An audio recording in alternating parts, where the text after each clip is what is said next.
Faites-vous un distinguo entre les êtres qui sont dans les 6 premiers mondes, et ceux qui sont dans les 4 derniers, uniquement parce qu'ils s'intéressent au bouddhisme. Pour moi ça va à l'encontre des 3000 mondes en un instant pour tous les êtres humains. De même, dans le sutra, on décrit les auditeurs comme un monde en soi, indépendamment du bouddhisme. La doctrine d'Ichinen Sanzen, 3000 mondes en une pensée, est l'expression la plus aboutie de l'éveil du Bouddha, qui est la contemplation du véritable aspect des phénomènes et, à ce titre, inconcevable pour les êtres ordinaires. Dans le traité qui ouvre les yeux, Ichiren Daishonin indique: la doctrine d'une pensée 3000 commence par la présence mutuelle des 10 mondes. Cette dernière, quant à elle, commence par l'exposé des 10 incites du chapitre Les moyens du Sutra du Lotus en ces termes. Ce que le Bouddha a mené à l'accomplissement est la loi primordiale et rare, difficile à comprendre. Seul un Bouddha peut, avec un autre Bouddha, scruter jusqu'au bout l'aspect réel des phénomènes, ce qui veut dire que, pour les phénomènes, ainsi est l'aspect, ainsi est la nature, et ainsi de suite. Cette triple vision des trois vérités est l'énoncé de la doctrine d'Ichinen Sanzen, le véritable aspect des dharmas que seul un Bouddha peut percevoir. Il est vraiment dommage qu'en Occident et même au Japon, cette doctrine sublime, merveilleuse, ait été rabaissée à un niveau aussi superficiel qu'un simple changement d'humeur au cours d'une même journée. Cette vision remplaçant le sacré par le vulgaire est sans doute l'influence pernicieuse de la Soka Gakkai qui, tentant de vulgariser la doctrine bouddhiste alors qu'elle n'en connaissait rien, n'a fait que la caricaturer. Pour revenir à la question, bien entendu, le bouddhisme fait un distinguo entre les 6 voies du samsara et les 4 voies saintes enseignées uniquement dans le bouddhisme. En Occident et même dans le Japon contemporain, les 6 mondes tels qu'enseignés par le bouddhisme sont généralement perçus non comme des mondes où renaître, mais comme des états d'esprit ressentis. Cependant, une telle interprétation prive le bouddhisme de sa véritable signification et empêche l'accès au bonheur authentique qu'est la bouddhéité. Il convient donc de faire preuve de vigilance à cet égard. Dans l'éclaircissement de la causalité des 10 mondes de Dharma, Nichiren Daishonin écrit: dans le 69e rouleau du Sutra de l'ornementation fleurie, en 80 fascicules, il est dit: obtenant de pénétrer dans la voie de la sagesse universelle, l'on comprend les 10 mondes de Dharma. Là encore, il est bien précisé que l'on comprend les 10 mondes une fois qu'on a pénétré dans la voie de la sagesse universelle, ce qui n'est bien entendu pas le cas des êtres ordinaires que nous sommes et dont l'attachement à de mauvaises compréhensions peut constituer une offense. D'ailleurs, Nichiren Daishonin précise: dans son commentaire sur le Sutra du filet de Brahma, le grand maître du Tendai dit: offense est synonyme de désobéissance. Considérer comme une compréhension ce qui est grossier ne correspond pas au principe. Les mots sont alors faux. Est appelé offenseur celui qui prêche sans avoir compris. Parce qu'il se détourne de mon intention, il commet une faute. De plus, le chapitre parabole du Sutra du Lotus indique: si des hommes dénués de foi calomnient ce sutra, ils couperont la graine de bouddhéité de l'intégralité des mondes et entreront dans l'enfer avici après la fin de leur vie. Il a bien écrit « après la fin de leur vie ». Quant à l'expression « est appelé offenseur celui qui prêche sans avoir compris », elle devrait mettre en garde tous les béotiens qui enseignent ce qu'ils pensent avoir compris alors qu'ils ne l'ont pas compris. Nichiren Daishonin poursuit avec le monde des esprits affamés. Dans le Sutra de la pensée du bon dharma, il est dit: reçoivent cette rétribution ceux qui, dans le passé, ont tué par avidité de biens matériels. Dans le passé désigne les vies antérieures. En ce qui concerne le monde des humains, Nichiren Daishonin indique: cinquièmement, en ce qui concerne la voie des hommes, le Sutra de la rétribution de la bienfaisance indique: les 3 prises de refuge et les 5 préceptes permettent de naître parmi les hommes. Puisque l'effet est de naître parmi les hommes, les causes correspondantes relèvent évidemment des vies antérieures. Nous avons eu le privilège de naître sous forme humaine, ce qui serait le résultat de nos actions vertueuses dans nos existences passées. De notre naissance jusqu'à notre décès, nous conserverons cette condition humaine. Toutefois, ceux qui ne suivent pas les préceptes du bouddhisme, et plus particulièrement en cette période de la fin du Dharma, ceux qui ne pratiquent pas l'enseignement de Nichiren Daishonin transmis fidèlement par la Nichiren Shoshu, se trouvent privés des 4 voies saintes spécifiquement enseignées dans la doctrine du Tendai en lien avec la doctrine d'une pensée 3000. Par conséquent, après leur mort, ils demeureront enfermés dans le cycle des 6 existences sans possibilité d'éveil spirituel. Même en naissant sous forme humaine, il existe de nombreuses disparités. Toujours dans le même Gosho, Nichiren Daishonin, citant le chapitre Parabole du Sutra du Lotus, donne toutes les explications à ce sujet. Si certains, sans y prêter foi, calomnient ce sutra, s'ils obtiennent de naître en tant qu'hommes, leurs facultés seront obscures et obtuses, ils seront aveugles, sourds, bossus. Ils auront l'haleine constamment fétide et seront possédés par les démons. Pauvres et misérables, ils serviront les autres, accablés de maladies, émaciés, ils n'auront nul endroit sûr. Si d'autres fomentent des séditions, se livrent au pillage et au vol, ils seront eux-mêmes plongés dans le malheur pour ces crimes. Plus loin, citant le chapitre Exhortation du Bodhisattva sage universel, il écrit « Celui qui, par ailleurs, voyant quelqu'un recevoir et garder ce sutra, dévoile ses défauts, qu'il soit effectif ou non, contractera la lèpre dans cette vie.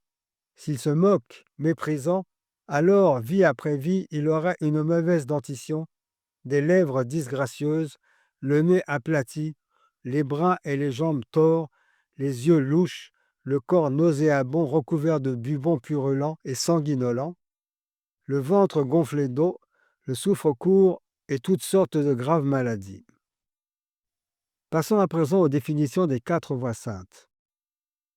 Les auditeurs, entendant la voix du Bouddha, pratiquent l'octuple sentier.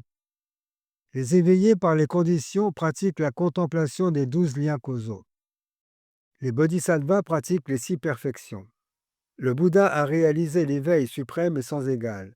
Il contemple le véritable aspect des phénomènes. La particularité des 4 voies saintes est que les êtres ordinaires ne les voient pas, tandis que les 4 saints voient les êtres ordinaires. Les stances du chapitre Durée de la vie l'attestent. Je demeure ici en permanence, mais par la puissance de mes pouvoirs divins et communicants, les êtres égarés, bien que je sois proche, ne me voient pas. Le grand maître du Tendai a réparti la terre du Bouddha en 4 terres. La première est la terre de la cohabitation de l'ordinaire et des saints, où les êtres non éveillés et les sages ayant atteint l'illumination coexistent dans le même monde.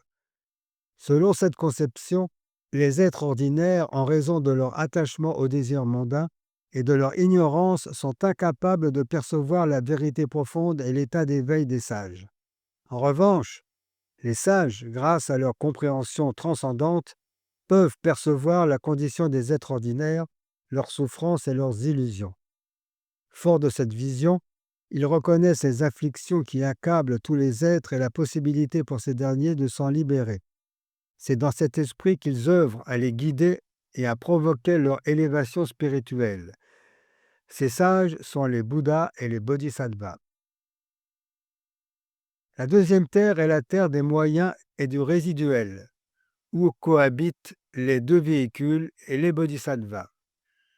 La troisième terre est la terre de la rétribution véritable et sans entrave, où demeurent les Bodhisattvas.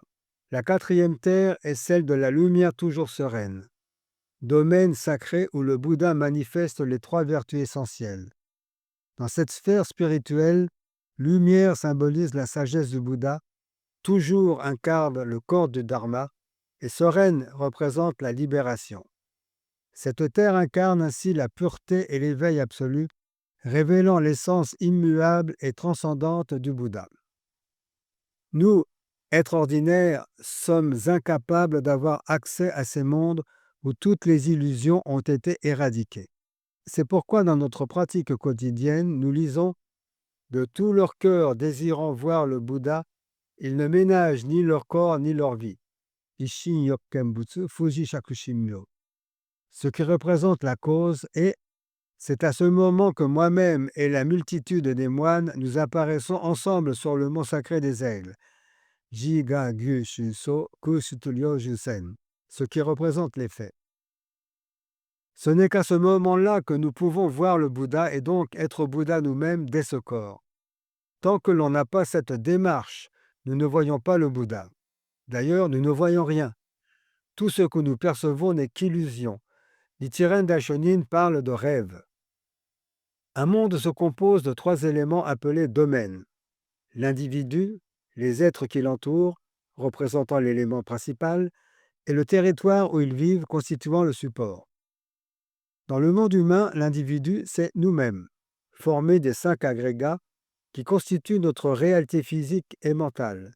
Ces agrégats sont appelés les 5 ombres, car ils voilent le véritable aspect des choses, ou encore les 5 accumulations, car leur entassement engendre la souffrance.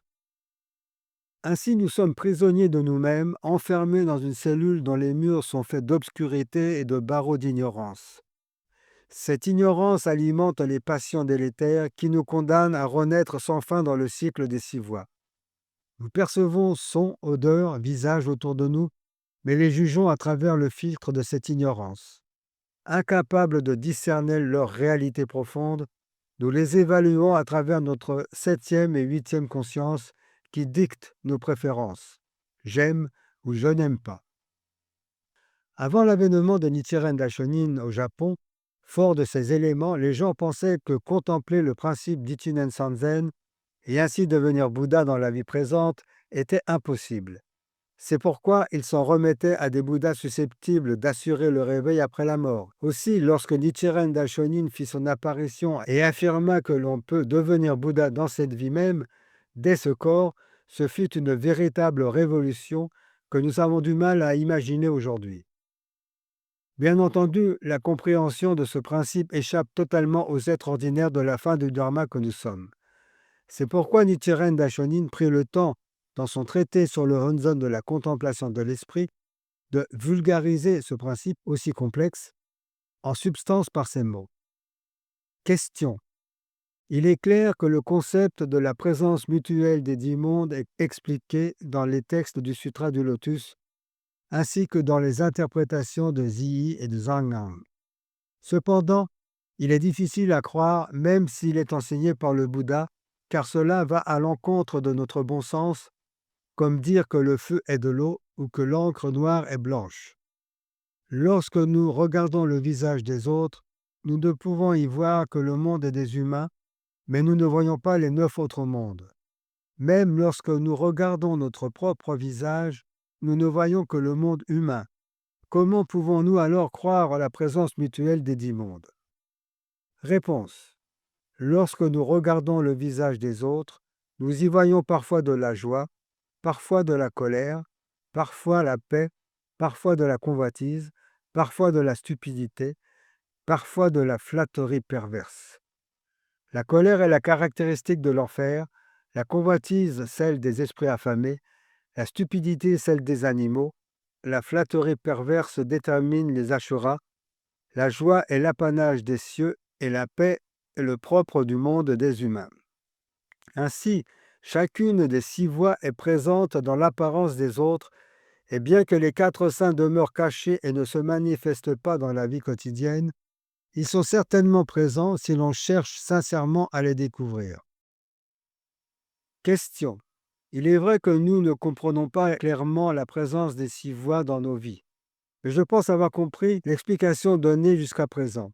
Cependant, bien qu'on ne puisse pas du tout observer les 4 saints, comment cela pourrait-il être possible les concernant? Réponse. Auparavant, vous doutiez même de l'existence des 6 voies dans le monde humain, mais après avoir donné des exemples concrets pour l'expliquer, vous avez plus ou moins compris. Il en va de même pour les 4 saints. Par conséquent, Je vais tenter d'ajouter une explication logique pour vous faire comprendre. Lorsque vous regardez le monde, vous pouvez observer le caractère impermanent et changeant des choses.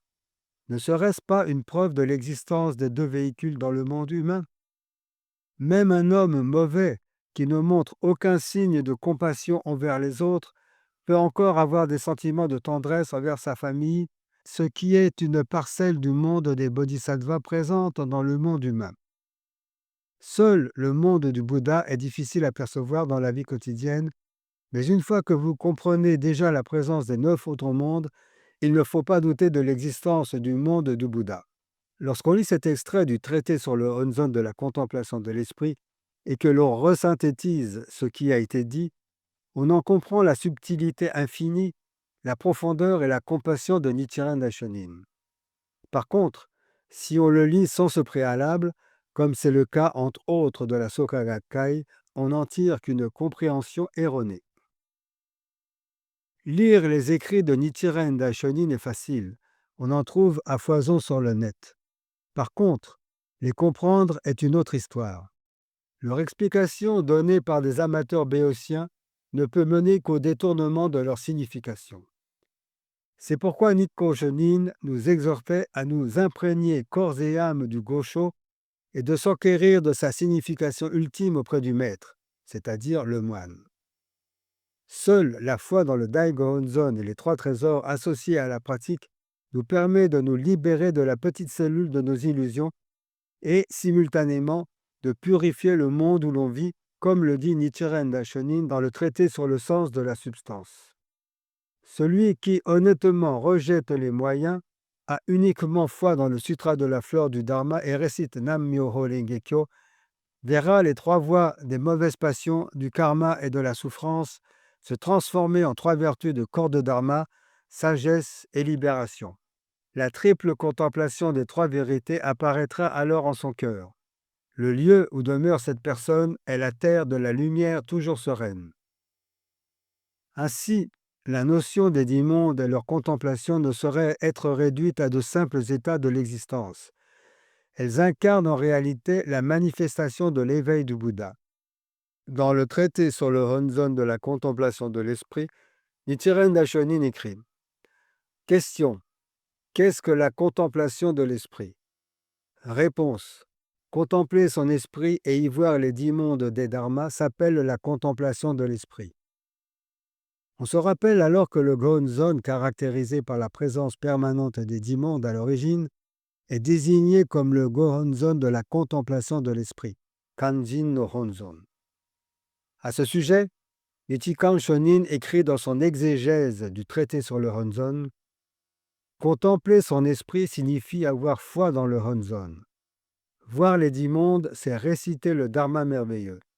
En effet, si l'on récite le Dharma merveilleux avec foi dans le Honzon, alors les 10 mondes des Dharmas présents dans le Honzon deviennent entièrement 10 mondes présents dans notre esprit.